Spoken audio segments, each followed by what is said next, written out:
Guys, how is it going? How is it going? We're going to do a quick step-by-step guide on how to save anywhere between 7 to 15,000 in tax liability by implementing this one simple tax strategy. This is something that you're going to do each year, each tax year, for the length of your business. There's no reason why you should not be doing this easy tax strategy, and I'm going to give you the step-by-step guide on how to get it done. So the first part, I'm just going to tell you what the strategy is, and then I'm going to tell you how to do it. I'm going to try to speed through this because I know y'all guys just want to take action. So the Augusta Rule is basically you're renting your home to your business for up to 14 days.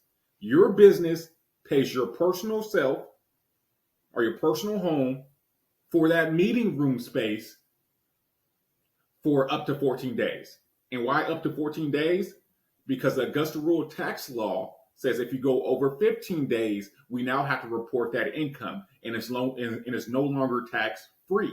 We need it tax free, meaning we don't have to report it.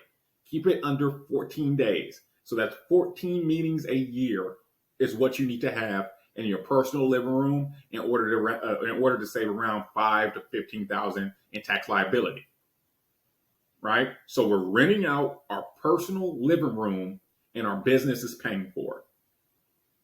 The movement of money goes from the business account to your personal account. You're not paying anybody. It's an amazing tax strategy. You're not losing money. You're simply shifting money from your business to your personal. That's why I wanted to do this video. So let's hop in. I'm going to share this template, this playbook on how to do the Augusta Rule in the comments. So this is something you can save, download, and do it each year. This is something that I charge my clients thousands of dollars for because my company quarterbacks the whole operations. We do it for them, and we do it for them. So the first step is basically you asking yourself a question. Will you be conducting business meetings in your living room, in your personal residence in this certain tax year? Answer, yes. How often will you be hosting these business meetings is what this second part is asking you. You would simply say 14 days. There's an option for maximum amount as possible, 14 days, more, just 14 days or less. And how much, we're going to get to how much we should be paying ourselves each time we have this meeting. So each time we have a meeting, we're going to be paying ourselves from the business to the personal, either a Zelle, a check, or transfer. We have to put in our notes that this is a meeting room expense, right? So we can pay ourselves Zelle, transfer, or check. So we'll get to that amount later. And then have you implement, this is basically saying how much time it should take you, 14 days or less in the meeting room. This is kind of double checking if you actually qualify to do this tax strategy, right? So I will skip past, let me make myself smaller. Right there, okay, let me move myself to the corner. So I will skip down to the action steps. This is how you successfully complete this tax strategy that you have to do each year. We need to show proof to the IRS that we've done the Augusta Rule successfully. So if they come knocking on our door, we have all our documents to give them. This is why we have to do the action steps. We can't just say we're doing the Augusta Rule and then zero ourselves for meetings that we did not document. We have to document our meetings. So the action steps, the first thing that you're going to do, you're going to plan your meeting dates. You're going to pick 14 days on your calendar and mark it as this is when we're going to have our meetings. I want you to do this for 5 to 7. I want you to have your meeting for 5 to 7 hours. For 7 hours. Have it for 7 hours. Pick a random date on your calendar. I chose Wednesday from 12 to 7.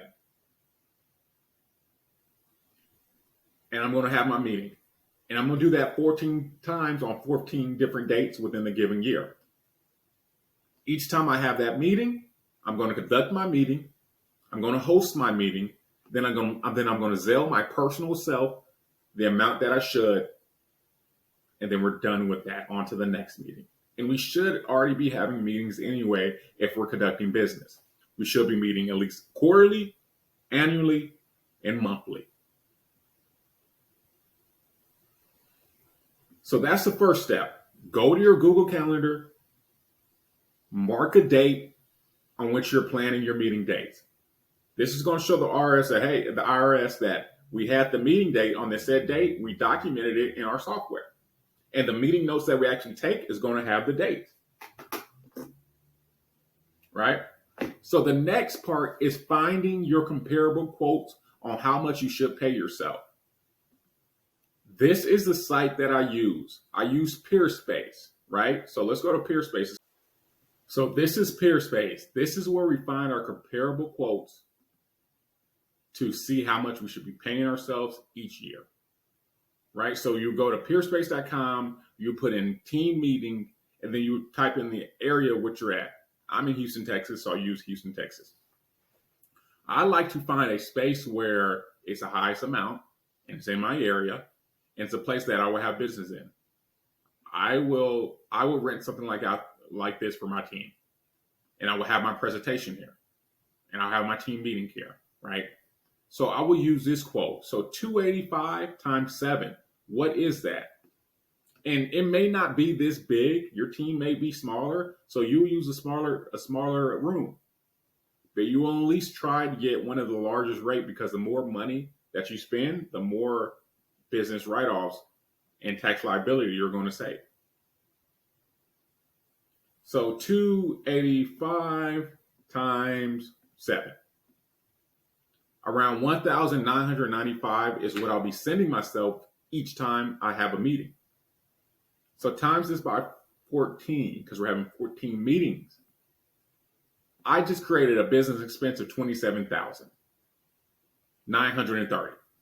So $28,000. I just created a business expense. That will be the next step. So I know that I'm paying myself $19.95 each meeting. So I will scroll back up here and put $19.95 is, allow me to go in there, $19.95 per meeting. That's the cost per day for me, a meeting for my team. Now we plan the meeting dates. We find the comparable quotes through Peerspace or Liquid Space. You can use either. I will save down that room that I picked. I will save down, store that in my notes. And now we'll start documenting the meeting. You can document the meeting in your Word, or you can document the meeting right here in Google Drive, whatever's easier for you, right? It may be in a Word, right? It may be in a Word document, but you can do it here.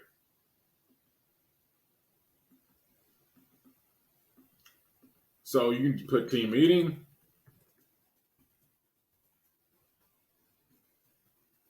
You put your date.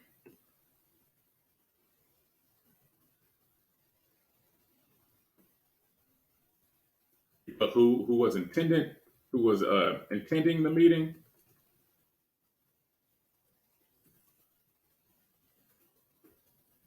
Right? You put all your meeting. Whoever you list out all that attended the meeting, all your staff, all your employees, whoever you invite to your meeting. And remember, it has to be to benefit the business. We can't just have a party and it has nothing to do with the business. Right?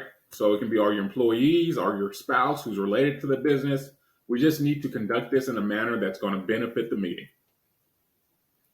And then you put topics of discussion.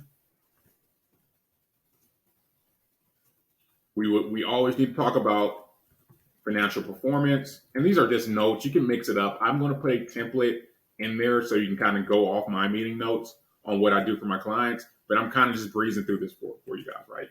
You can talk about business agendas, new news, new business news, etc. I kind of get the point, right, where I'm going. And then for each topic that y'all talk about, do a detailed dive on what y'all guys discussed, right? So you will have someone typing these meeting notes for you, either yourself, if you're talking to yourself, you're the only one in your business, or one of your staff, right? So that's going to be you conducting the meeting. This can be done in Word or it can be done here straight in the notes. As long as we save it down and put it in a centralized location, we're good to go. Right?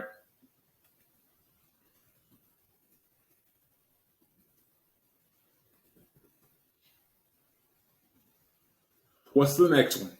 Complete and sign the rental agreement between the business and the taxpayer. Go to eForms and you will have to type up a resident lease agreement. You will create a document in the state that you're in and you will answer the questions. Keep the video short. I'm not going to go through that.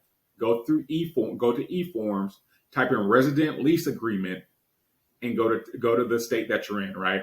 And mind you, the tenant will be the business. The landlord is your personal self. You are the landlord. So in this case, my business, Connected Platforms, will be the tenant. The landlord will be the person who owns that property, which is my full name, Christian Onion. Right? I'm not going to go through that. Keep the video short. But I'm giving you the source right here, eForms. You will save down that document. It's going to be a PDF. You will save it down, store it in your location. Now, once you do that and you set your meeting dates, each time you have a meeting, send yourself a invoice for it and Zelle yourself that $19.95 or whatever your rate is to your personal account. Once you do that, you have successfully completed the Augusta Rule, and you basically continue to repeat this 14 times in that given year, and that's how you save $5,000 to $15,000 in tax liabilities. Thank you for watching. Put your questions in the comments. Let me know if I can help you in any way. Thank you.